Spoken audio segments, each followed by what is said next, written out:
Hello Aquarius, Sun, Moon, Rising, and Venus signs. Kamusta kayo? Sana po nasa mabuti kayong kalagayan. Welcome back po sa Star Tarot. At kung bago kayo rito, welcome din po kayo. Please subscribe, like, share my videos, and leave me a comment kung naka-resonate kayo. Thank you. So, ito, kusang umalis sa deck. So, first message ninyo, we have the Eight of Swords in reverse. So, this is good somehow. Kasi, kumbaga, sa ngayon, makakaano ka na, maghihil na ang inyong sitwasyon.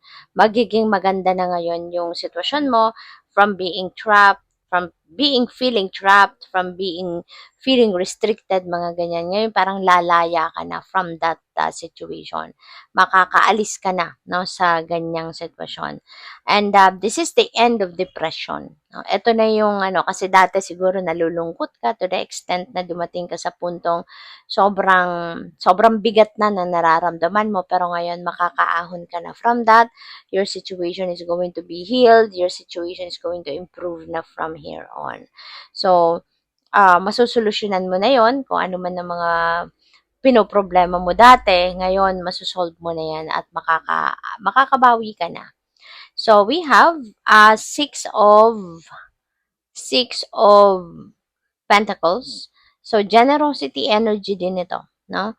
Merong mga regalo kang matatanggap, merong mga tulong, merong mga financial opportunity that you are going to receive, merong mga magpapasalamat sa iyo in the form of money or material things, pwedeng ganon. At ang maganda rito, no, merong mga biyayang dadating sa iyo, may mga blessings na paparating. At ang maganda rito, hindi lang din ninyo ito sasarilinin, hindi lang ninyo ito tatanggapin at gagamitin na puro sa inyo lang, but you are also going to share some of it. Kaya ka naman binibiyayaan din ng divine, kaya ka naman marami pang blessings ang ibibigay sa iyo kasi marunong ka din magbigay, marunong ka din mag-share.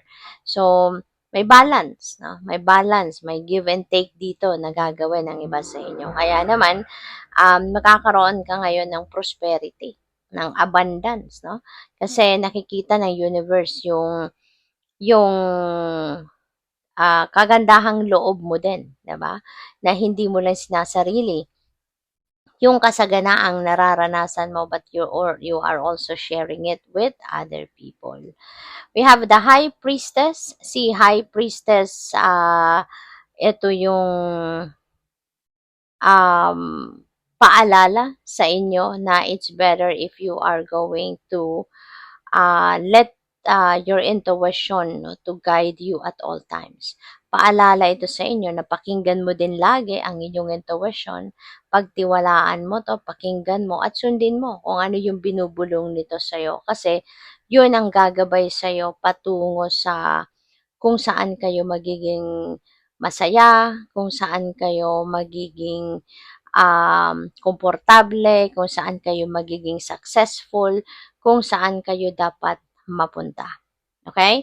Kaya mas pagtiwalaan mo yon, no? Rather than listening or following kung ano man ang sinasabi sa iyo ng mga marites sa paligid ninyo, ng mga marisol sa paligid ninyo.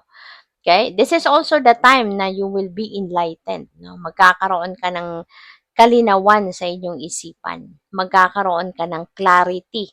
Kung ang iba sa inyo medyo naguguluhan, huwag ka mag-alala. The universe is going to send you enlightenment at ipapakita ng divine universe sa iyo ngayon kung saan ka dapat mapunta, aling path ang dapat mong tahakin. Okay? So, maraming salamat for subscribing.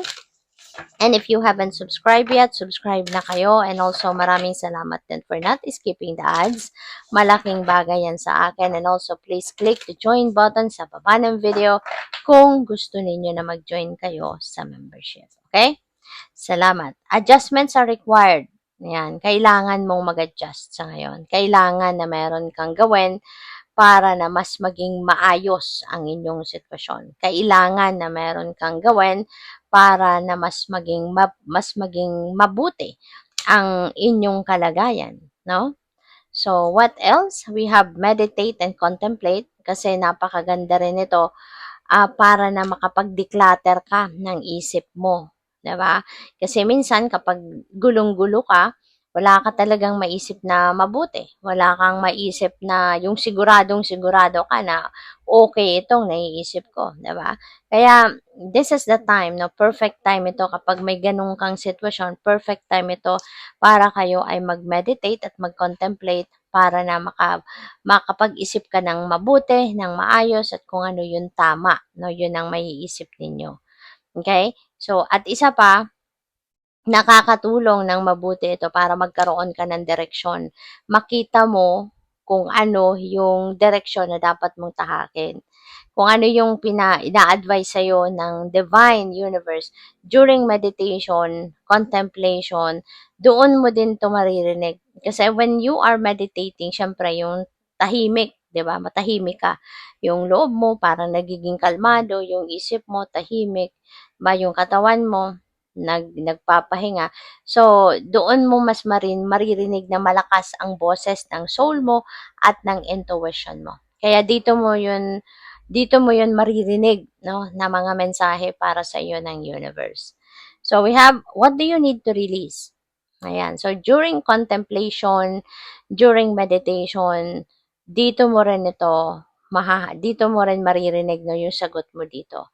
So, what do you need to release? Kasi maaring mensahe ito, tanong ito sa iyo ng divine, na para may something ka na pag-iisipan din na when you do some kind of meditation and contemplation, para na ma-assess mo yung sarili mo. Ma-assess mong muli ano na yung mga nagawa mo, ano yung mga naging epekto nito, ano pa yung kulang, ano pa yung hindi mo pa natutupad, ano yung mga nararamdaman mo, 'di ba? Ano yung mga iniisip mo. Kasi dito mo rin maa-assess yung sarili mo.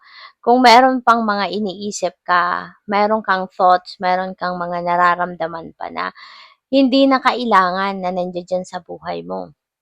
Hindi na importante sa buhay mo. Kaya puwedeng maisip mo din na, "Tanggalin ko na 'to. This is not serving my highest good anymore. So, it's about time na para i-let go mo din ang mga 'yan." So, ikaw lang ang tanging makakaalam niyan, 'no? Sa pagninilay-nilay mo, pagmumuni-muni mo, ask yourself, "What do I need to release?" Yun yung mga nagpapagulo na lang ng isip mo, nagpapabigat ng dibdib mo, nagpapahirap sa'yo na makapagdesisyon ng maayos, ng tama, yun yung mga dapat mong i-release.